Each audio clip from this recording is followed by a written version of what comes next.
en pantalla el doctor Ramiro Aguilar Torres. Doctor, buenos días. Disculpe la espera. ¿Cómo les va? Un buen día, una buena semana. Gracias, doctor, por esperarnos. Aquí estamos para empezar el diálogo. Gustavo Jiménez desde Exteriores.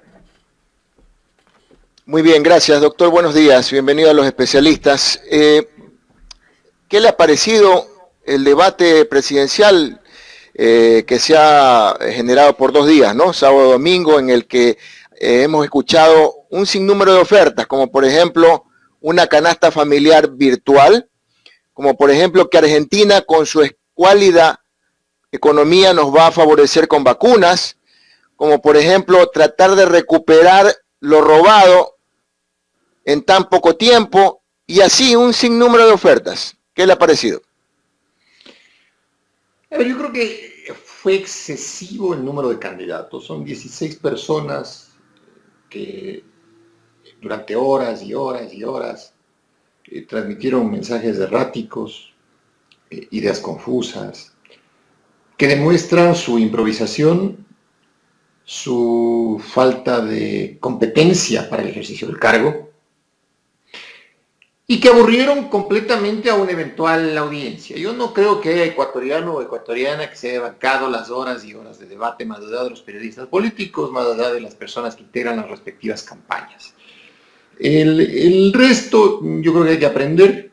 Me parece a mí que el debate oficial, el organizado por el Consejo Nacional Electoral, en el caso de volver a tener una papeleta presidencial tan congestionada, debería darse exclusivamente en segunda vuelta, donde los dos candidatos opcionados realmente para ejercer la presidencia de la República puedan expresarse y afrontar a fondo los grandes problemas que le inquietan al Ecuador y al votante. Lo demás queda para la anécdota.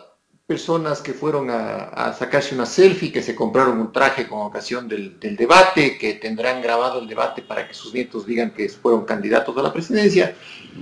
Pero en el fondo me parece a mí que incidirá muy poco positivamente en el electorado. O sea, yo no creo que haya una persona que ganó el debate. No, eso no pasó. Pero sí incidió negativamente, es decir, fue tan pobre el debate político de los 16.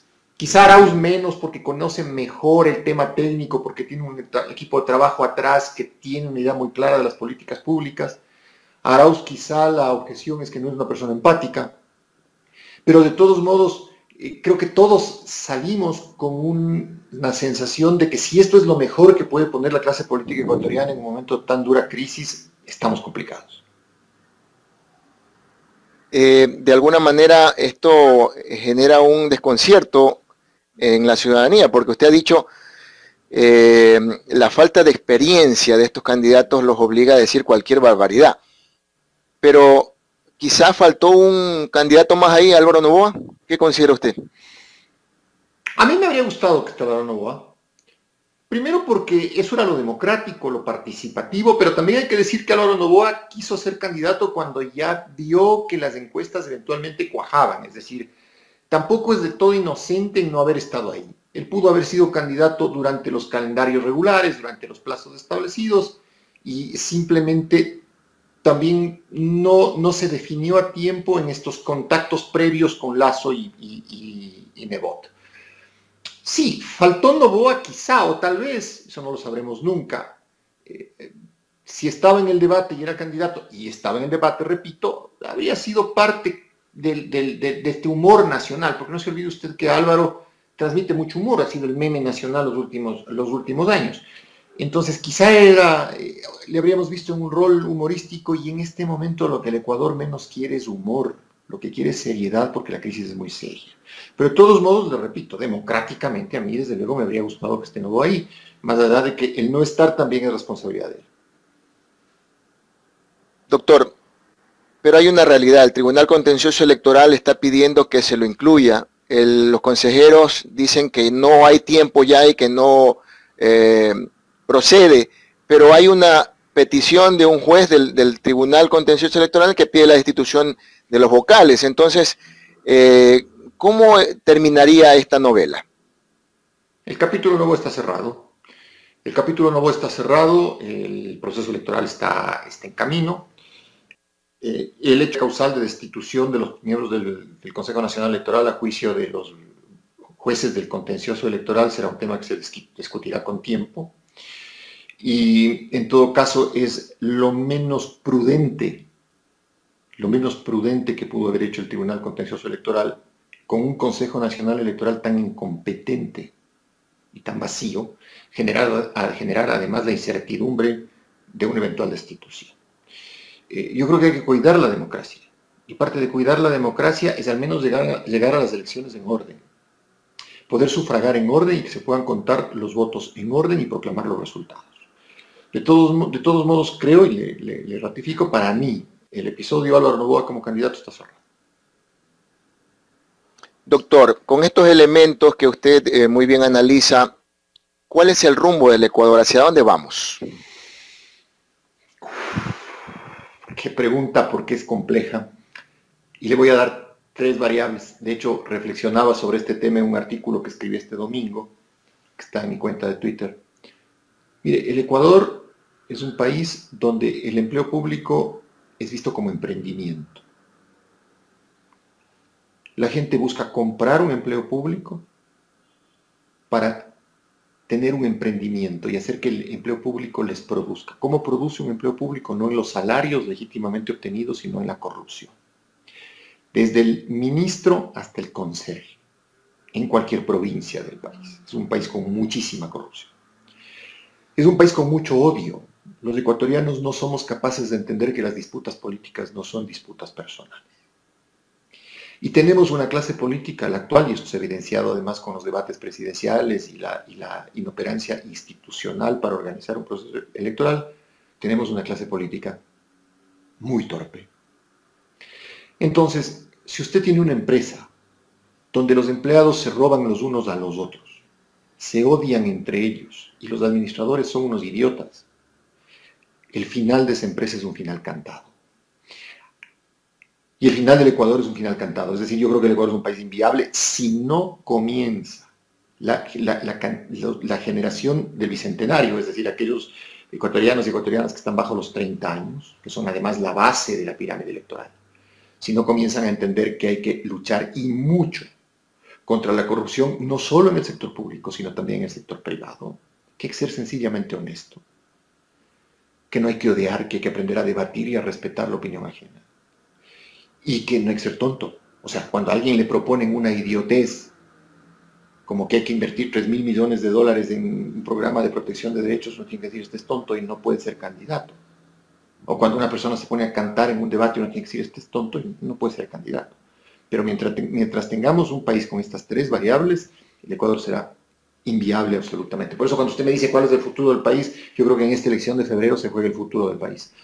Un futuro neoliberal es un futuro negro, un futuro oscuro, un futuro sin luz, un futuro muy, muy, muy complicado. Gracias, doctor. Vamos a darle paso a Jaime de la Cruz en estudio para que continúe con la entrevista. Gracias, Gustavo. Doctor, volviendo al tema del debate, lo que vimos el fin de semana fue debate, conversatorio o presentación de propuestas. Yo creo que fue una presentación de propuestas salpimentada con uno que otro agravio, pero debate no hubo. Debate no hay porque no hay confrontación de ideas, confrontación ideológica. Solo hay un enunciado navideño de propuestas, muchas de ellas irrealizables. Por ejemplo, la pena de muerte. Es irrealizable. El Ecuador es suscriptor de convenios internacionales que proscriben la pena de muerte. La cadena perpetua es irrealizable. ¿Por qué?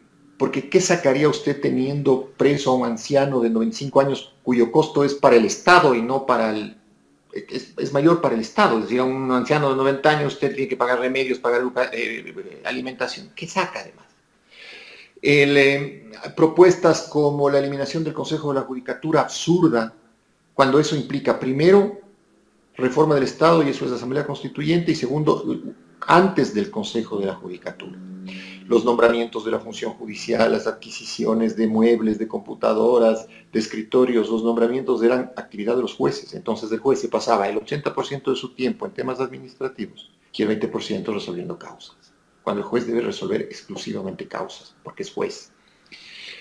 Este tipo de propuestas, que son irrealizables, que son tontas, que son banales, que son de mucha simpleza, hace que lo que tuvimos el fin de semana anterior sea sencillamente una presentación de propuestas salpimentada con agravios, pero eso de debate no tuvo nada. El debate es algo mucho más profundo, mucho más orgánico, mucho más ideológico. Otra de las propuestas que varios candidatos anunciaban es de eliminar el Cenecit. Yo pregunto, y le he preguntado a muchos candidatos de los que hemos entrevistado en este espacio con Gustavo Jiménez, que cómo van a hacer si eliminan el Cenecit. Las universidades les han quitado presupuesto. Si van a eliminar el Cenecit, quiere decir que las universidades van a tener el doble o el triple de estudiantes. ¿Y dónde tienen espacio para todos los estudiantes? Exacto, Jaime, exacto. Es decir, yo le escuchaba a la persona que estaba antes de mí en su espacio y decía, hay cerca de 1 millón de estudiantes que no han entrado a la universidad. No sé de dónde sale la cifra, por ejemplo. Pero asumamos que hay 1 millón de estudiantes. ¿Hay 1 millón de cupos en las universidades? Y obviamente, si usted tiene que asumir 1 millón de cupos, tiene que asumir más profesores. ¿Pero qué tipo de profesores? El profesor horario que había antes, es decir, el que buenamente iba a dar a la universidad la clase que buenamente podía dar, o profesores a medio tiempo o a tiempo completo. Se ha recortado en el gobierno de Moreno y Lasso, el presupuesto de las universidades. Entonces esto de eliminar el Cenecit, de eliminar el examen de ingreso a la universidad es una propuesta absolutamente demagógica. Porque finalmente, ¿qué vamos a tener? A ver, veamos una supuesta realidad en ese escenario. Va a tener usted filas de muchachos de 10, 12, 15 cuadras amaneciéndose por un cupo en la universidad porque la universidad no puede abrir para determinada carrera más de 200 cupos. ¿O no le parece a usted que es más justo que los muchachos den un examen y que los mejor puntuados accedan a los cupos de la universidad? Pero que además el Estado, el aparato productivo del Estado pueda dar la oportunidad para que se diversifique la educación. Es decir, ¿cuáles son las carreras congestionadas en el Ecuador? Derecho, de abogados hasta debajo de las piedras. Y yo creería Medicina. Que esas carreras, doctor, perdón que le interrumpa, yo creería que hay carreras que se deben de cerrar por un cierto tiempo. Como usted dice, derecho, comunicación social, comunicadores hay muchísimos y que están sin trabajo. Y tal vez crear otras carreras que vayan encaminadas con la profesión. Exacto, desarrollar otras potencialidades. Y además, a la par, resolver el problema tecnológico. O sea, a ver, no solamente es el acceso a la universidad, porque yo puedo tener un acceso formal a la universidad, pero también necesito educación de calidad y acceso tecnológico con calidad.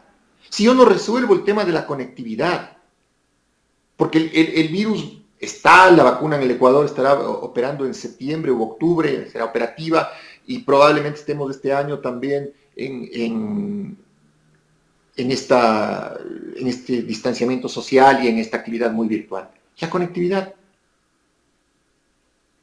Hay familias que tienen un computador y familias que están desempleadas, donde su padre, su madre o el propio estudiante que está desempleado no puede acceder al computador o al servicio de internet. Primero resuelvan la conectividad. Pero es muy fácil decir, es muy barato decir, porque las palabras son baratas. Es muy barato decir, vamos a eliminar el examen del Cenecit. Sí, pero ¿qué vamos a hacer con la educación superior? Y además el Cenecit tiene el Cenecit y el Consejo de Educación Superior tienen otros roles adicionales. ¿Y cuáles son los roles adicionales? Es velar porque la calidad de la educación superior en el Ecuador sea buena. En el momento en el que usted elimina el Cenecit, elimina el Consejo de Educación Superior, ¿qué es lo que está haciendo? Volviendo a universidades precarias, de muy mal nivel académico, que si bien le pueden dar un título universitario, ese título es una estafa porque usted no sale formado profesionalmente de manera adecuada. Entonces, eso queda bien para una propuesta vacía, pero no queda bien en el momento en el que usted tiene que asumir la responsabilidad del ejercicio de la política pública. Antes de pasar con Gustavo, mi última pregunta, doctor. Volviendo al debate nuevamente, el candidato del correísmo dice que su candidato jugó una cancha inclinada. ¿Fue verdad esto, doctor? A ver, yo no creo que haya sido una cancha inclinada, pero sí una cancha hostil. Es decir, de los 16, 15 se dedicaron a atacar a Arauz, porque es el candidato que en este momento tiene la mayor intención de voto para llegar a segunda vuelta. Pero es parte de la política, o sea, no hay que ser muy llorón en esto, ¿no? Es decir, la política es eso, la política es saber enfrentar las dificultades, y eso es una forma de demostrar el temple espiritual y la madera de la que está hecho el candidato. Entonces, para mí, en ese punto de no dejarse atrapar en un fuego cruzado de insultos, de mantener la templanza y la calma, Arauz lo hizo bien. No en una cancha inclinada, pero sí en una cancha muy hostil. Cuando hablamos que tiene la mayor intención de voto, ¿de qué porcentaje estamos hablando, doctor? 24-25%, es lo que le dicen, al menos todas las encuestas que yo he visto, sitúan la intención de voto de Arauz en un 24%. Hay algunas que varían un poco, pero las muestras son muy bajas, son 2.500 muestras, con 300 muestras en Guayaquil, 300 muestras en Quito, 300 muestras en Cuenca, 300 muestras en Manabí. Entonces, ¿por qué? Porque por la pandemia no pueden desplegarse grandes equipos de encuestadores para hacer un puerta a puerta, entonces las encuestas van a tener siempre ese sesgo. Pero en todo caso yo creo que las cifras siguen siendo las mismas. La intención de voto está en Arauz primero, Lasso segundo y Jacupers tercero. El resto están jugando en segunda división. Pero eso no alcanza para ganar. Para ganar en primera vuelta hay que tener más del 40% y una distancia de 10 puntos respecto del inmediato seguidor, o más del 50%. Y para ganar en segunda vuelta hay que tener una votación holgada para evitar que el CNE le meta mano a la votación. Entonces, yo creo que estas 2 semanas van a ser unas 2 semanas críticas en términos de intención de votos, pero los que vieron el debate, los que se dieron el trabajo de ver el debate, en vez de quedarse con un candidato ganador, me parece a mí que se quedaron con una sensación, y nos quedamos con una sensación. Le repito, que si esto es lo mejor que puede dar la clase política ecuatoriana, estamos muy mal. Gustavo. Doctor Aguilar, estaba viendo los comentarios en las diferentes redes sociales y todos tienen que ver con el tema del debate, pero hay uno en particular que me llama la atención y quiero trasladarle. Muchos están criticando aquella postura de Jimena Peña, la única candidata mujer, quien defendió a la Constitución de Montecristi como una de las constituciones más perfectas que ha tenido el Ecuador, de las 20 reformadas. Pero hay quienes la acusan de ser correísta porque fue Correa quien la promovió, y en realidad yo creería que ella lo que estaba defendiendo era que la Constitución de Montecristi la propuso su lista, la 35, más que correísta. Pero aquí viene la inquietud. Doctor, a su criterio, la mayoría de los candidatos han ofertado una nueva Constitución y también un sinnúmero de reformas. ¿Hasta cuándo el Ecuador debe reformar su Constitución? Las veces que sean necesarias, el derecho siempre es vivo. No hay que olvidar que el derecho es vivo. El derecho vive. De hecho, usted se dirá, ¿cómo es que la Constitución de los Estados Unidos o la Constitución mexicana no se cambia mucho? No se cambia mucho, pero se interpreta mucho. ¿Sí? Los estudiosos del fenómeno del derecho lo que dicen es, si bien la letra queda escrita en 1800, en 1900 en 1700, no, la interpretación de la norma tiene que ser del momento. Entonces no hay que tenerle miedo a los cambios y ajustes que sean necesarios, porque yo prefiero el cambio y el ajuste al albur de la interpretación. Es ya mi punto de vista como jurista. Los que sean necesarios, pero hay que encontrar los temas importantes para ser modificados y hacerlos por el procedimiento establecido en la propia Constitución. Y la Constitución del 2008 lo que dice es que si usted quiere cambiar la estructura del Estado o modificar el régimen de derechos, tiene que pasar por una asamblea constituyente. En cuanto a que si la Constitución del 2008 es correísta o no es correísta, la Constitución del 2008 fue votada por más del 60 y pico % de votos del país, o sea, creo que es la Constitución del Ecuador, y además debemos empezar a entender alguna vez los ecuatorianos que la Constitución, mientras rige, mientras está en vigencia, es el ADN, la columna vertebral, el software institucional de la República, y hay que cumplirla. Entonces, Si la señora Peña termina diciendo que la Constitución del 2008 es buena, pues fue buena.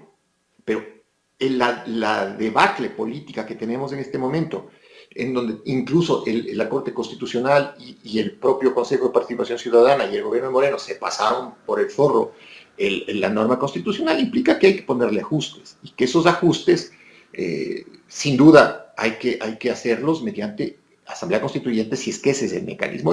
Oí un montón de propuestas sobre consulta popular, mega consultas, consultas por esto, consultas por otro. No, señores, no hay que gastarse un platal en una consulta. Hay que establecer el mecanismo de reforma, que es el correspondiente a la reforma del Estado y a la modificación del régimen de derechos, y aplicar la Asamblea Constituyente y no tenerle miedo, le repito, porque el derecho siempre es vivo. No podemos quedarnos en el albur de la interpretación, porque no es que nuestros constitucionalistas en la Corte Constitucional sean particularmente sabios, pero prefiero eso, prefiero la modificación a la Constitución que quedarme en el buen criterio que puedan tener con el paso de los años los que vayan a parar en la Corte Constitucional. Considerando, sobre todo, y esto es a criterio personal lo que voy a decir, considerando, doctor, el hecho de que lo único que nos ha garantizado en el transcurso de los 14 años esta Constitución es tener un sinnúmero de problemas en las diferentes leyes, como por ejemplo la ley de la democracia, que hoy en día nos tiene enfrentado a un máximo tribunal constitucional contra un Consejo Nacional Electoral, a la impunidad que se puede ver a través de la legislación, de los operadores de justicia, donde vemos jueces que no responden a las necesidades de la población, donde vemos a legisladores que no fiscalizan. Es necesario entonces llegar a una reforma constitucional. Sin duda, hay que hacer ajustes, hay que hacer los ajustes que sean necesarios. El Ecuador es un país que tiene corta vida, vamos a cumplir 200 años, que en la historia de las naciones y en el tiempo de la duración de las naciones es muy poco. Y además somos un país que no tiene un sentido muy alto de lo que es el respeto a la ley, y ese es es un rezago colonial. Entonces hay que ir trabajando en esta identidad del respeto a la ley y ajustando los procesos constitucionales, sin temor, sin temor. Lo que no hay que hacer es jugarnos siempre la carta de la consulta popular, porque ahí siempre estaremos digamos que expuestos a la manipulación política, a la manipulación de los medios y también al genio, al carácter, al sentimiento del votante en un momento determinado, sobre temas que van más allá del sentimiento, del carácter o de la propaganda electoral. Doctor, finalmente, con esto ya concluyo. 3 debates presidenciales, de los cuales 2, uno de la Cámara, uno de Diario El Comercio y otro de la Cámara de Guayaquil, no acudieron ni Yacu Pérez ni Arauz. En este tercer debate, donde sí estuvieron, ¿los favoreció, me refiero a estos 2 candidatos, su participación o más bien disminuyó su imagen con lo que expusieron? A ver, yo creo que disminuye su imagen en la medida en que el debate fue mediocre y la organización fue mala y la discusión de ideas fue muy pueril. Pero en política siempre es bueno debatir. O sea, en el manual de instrucciones de un candidato, de cualquier dignidad, la primera instrucción es debatir. La primera instrucción. Entonces, para mí, en mi opinión, hicieron bien y todo candidato hará siempre bien en ir a debatir, por más adverso, por más inclinada la cancha, por más hostil que sea el escenario. Eso demuestra templanza, eso demuestra fortaleza espiritual y velocidad intelectual. Ahora, que en la práctica, ante la desorganización y este baratillo de ofertas en el que se transformó la campaña, los electores terminan enojados porque dicen, a ver, si no pueden organizar un debate y los que están ahí no pueden discutir con altura y con conocimiento, entonces estamos fritos. Claro, y a eso sumarle que también la organización del CNE no fue clara desde un principio, y entiendo que también el hecho de haber cambiado a uno de los moderadores, como fue al licenciado Lolo Echeverría, que era uno de los principales, correcto, tendría algún sesgo, decían por ahí algunos expertos en el tema. ¿Usted cree que ahí hubo manipulación también? A ver, sin duda, pero además entre 16 candidatos era absurdo armar un debate. Tenían que haberlo hecho entre las personas que están primeros en las encuestas, pero 16 era una locura. No hay persona en el siglo XXI que se siente a ver horas y horas de algo que es insulso.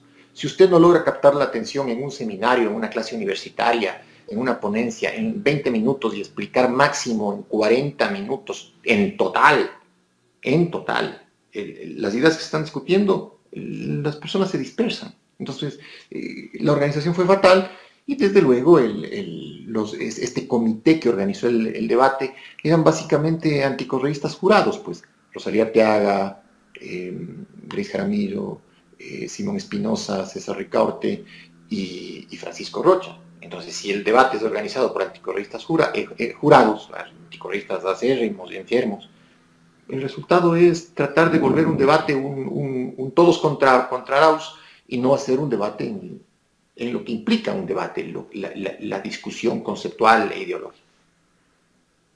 Muchas gracias, doctor Ramiro Aguilar, por su participación. Jaime, usted continúa. Sobre el mismo tema, doctor, ¿usted cree que el pueblo ecuatoriano está preparado para entender un debate? Sin duda, no hay que subestimar al pueblo ecuatoriano, sin duda. Lo que pasa es que el debate tiene que ser acorde al siglo XXI y acorde a las circunstancias de tiempo y de vida. Y tiene que ser organizado además con orden para que las ideas se expongan, pocos temas pero a profundidad, y con un moderador que vaya encauzando el debate y le regrese a la expositora hacia el tema que se está discutiendo. Entonces, preparados estamos, lo que ocurre es que hay que encontrar la modalidad para poder hacerlo bien. Bueno, esa pregunta se la traslado de un amigo que está conectado. La siguiente, ya esa sí es mía. Doctor, ¿cuál fue la propuesta que más le llamó la atención de los candidatos? A ver, yo creo que más que la propuesta me llamó más la atención el hecho de que Arauz tiene un manejo técnico de la política, que es un tipo preparado, que tiene un buen equipo, maneja bien las cifras, son las cifras reales, y tiene un manejo bastante técnico, es un economista competente y un político técnico. Eso me llamó la atención, frente al resto que básicamente lo que hacen es entrar en estas palabras baratas y en estas ofertas sin fundamento. Pero una propuesta específica, quizá la más audaz y la más real y la más interesante es la propuesta ya desde el punto de vista de los derechos humanos, de investigar la represión de octubre, de establecer la responsabilidad de los mandos policiales y de reparar a las víctimas, porque octubre no fue broma. Sí, en octubre se violaron derechos humanos y se reprimió en el Ecuador como nunca se había visto. Y creo que también hay una especie de consenso a pesar de lo variopinto de las frases, en el sentido de que el Ecuador debe mantenerse dolarizado, y creo que eso también es bueno. Correcto. Doctor, ¿y cuál fue la propuesta más descabellada? A ver, la más descabellada de todas, la pena de muerte, por Dios, eso es una cosa absurda, ¿no? O sea, eso eso es una cosa del siglo XIX, pero que seguimos discutiendo aquí absurdamente. ¿El candidato más flojo para usted de todos? ¿Cómo se llama el de Unión Ecuador, Unidad Ecuatoriana? ¿Cómo se llama? Guillermo Andrade, me parece. Giovanni y Andrade. Velasco, ¿no? Giovanni Andrade y Velasco están totalmente fuera de lugar. Juan Fernando Velasco, ¿no? Juan Fernando Velasco y yo. No tiene un norte. Bueno, es que está donde no le corresponde estar, o sea, sencillamente no tiene competencia para el cargo por el cual está optando, ¿no? Y Andrade tampoco. Y varios además. Hay un pastor ahí que también no veo qué tiene que hacer ahí, pero hay un montón. O sea, yo creo que esta elección con 6 o 7 candidatos se habría resuelto, y con 3 candidatos que son los que a la final están peleando entrar a segunda vuelta, es lo que está en el tapete. Oiga, ¿y usted cómo ve la campaña que está haciendo Jimena Peña, que promociona la obra del gobierno anterior y al final de la publicidad en televisión dice, vuelve la dignidad? ¿Qué nos dan a entender con ese mensaje? No lo entiendo. Yo a la señora Peña nunca la entendí. Fue colega mío de comisión en la asamblea del 2013 al 2017 y nunca la entendí. Si no la entendí como asambleísta, no la entiendo como candidato a la presidencia. Doctor, quiero agradecerle por haber aceptado este diálogo y lo vamos a seguir llamando porque en estos días la temperatura política sigue encendiéndose porque los candidatos ya están en la recta casi final. No sé si Gustavo tenga otra inquietud. No, de ninguna manera. Está clarísima la exposición del doctor Aguilar. Le agradezco mucho su participación. Gracias, doctor. Siempre a ustedes, muchas gracias. A las órdenes siempre. Gracias al doctor Ramiro Aguilar Torres, aquí en el programa Los Especialistas